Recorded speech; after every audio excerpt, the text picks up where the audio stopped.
This body, this body, this body is terror. It is the fleet of dust and debris, of disintegration, a feast-shaped skin, a welcome oxidation, an anchor becoming rust. Dan il-bini kien biċċerija għal xi 15-il sena fi żmien il-kavallieri biss. This body is an open wound that closes in on itself. Imma l-isem weħel. And opens up only to press against the circumference. This body is hard, unapologetic work. Eventualment sar post residenzjali. It is the ridges inside the laboured hand. Bil-fran u xi ħwienet miftuħin taħt. The rising smell of yeast. It is the colour of dawn and the sound of a crowd, equally unapologetic.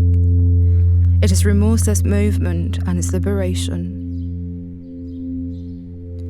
Kulħadd qalilna fuq il-komunità tal-Poġġatur, bit-tfal jorqdu barra flimkien fis-sajf u t-tiġijiet li kulħadd jaf lil kulħadd. Min ġewwa l-ħatab tax-xuwa jinżamm il-sin niesi.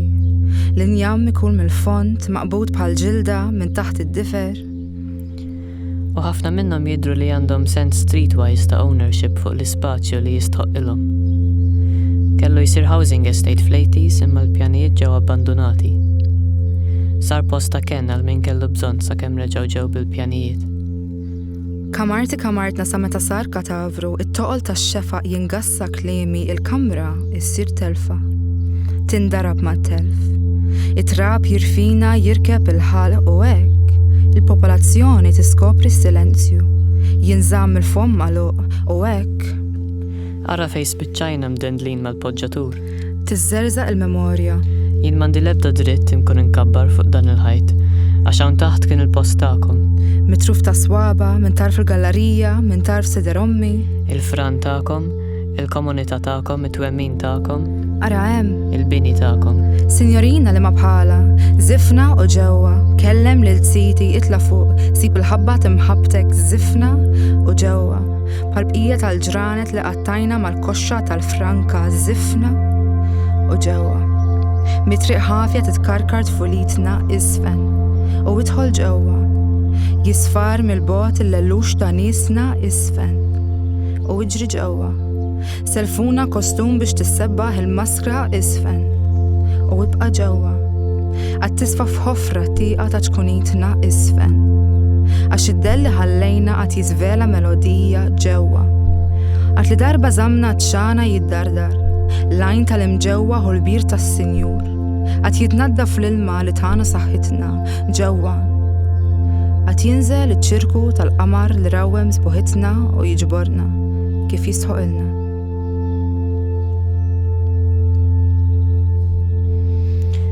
Nistgħu ngħidulkom fuq il-passat, fuq is-sinjorini jakkumpanjaw l-Ingliżi u jisnu fit-tiġijiet. Il-memorji tal-irwejjaħ nice and cozy gloss naħslu bl-abjad bir-riħa taċ-chips.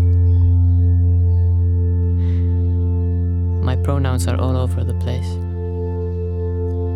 I was a beautiful girl once. B'xi mod jew ieħor kulħadd immarkah il-Poġġatur, imma mhux kulħadd jidher.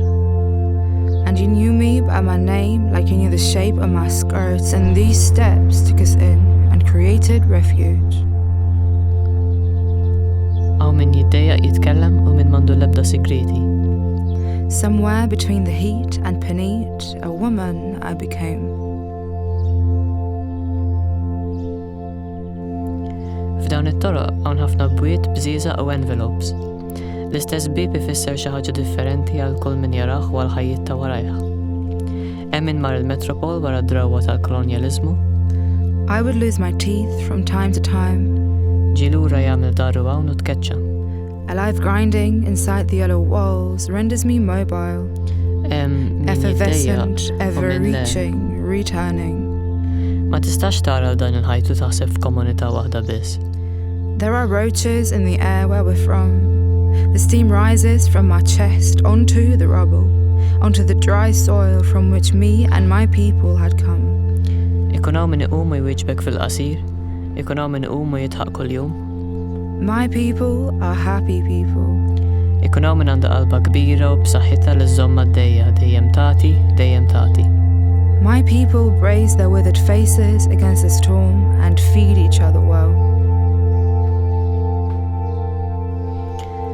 In-nies li kienu joqogħdu hawn jinsabu sparpaljati. Insibu lil xi ħadd tpejjeb u tpinġi u ssajjar ftit bibien il fuq. Oħra tmur tivvjaġġa kull ftit snin u għawmet mad-dolphins. Kulħadd jipprova jagħmel l-ispazju tikka tiegħu u jgħix ħajtu, isajjar u jtella d-drammi ta' kuljum. L-artisti diġà kienu jgħixu hawn. Il-ħajjata, pitturi, atturi, rakkontiera, miskom tiqpaw tisirqu l-arranġment l-isqof. Xi ħadd jipprova l-bib tal-poġġatur li sa milux kellu dritt għalih. This body is a confluence, a celebration, a gathering, an organization. Il-grada ma tinelaqx sew. A dispute, a contestation, a celebration. I tell you yet again, this body is a celebration. And this flesh, space, where one greets another as an equal. Dan il-bini qatt ma kien vojt jew abbandunat. This body is hunger and satiation and fulfillment and despair and home. Home bound by home. Home keeping, home safety, home creating, home undoing, home unhome. Home trespassed. This body is a myriad of other bodies.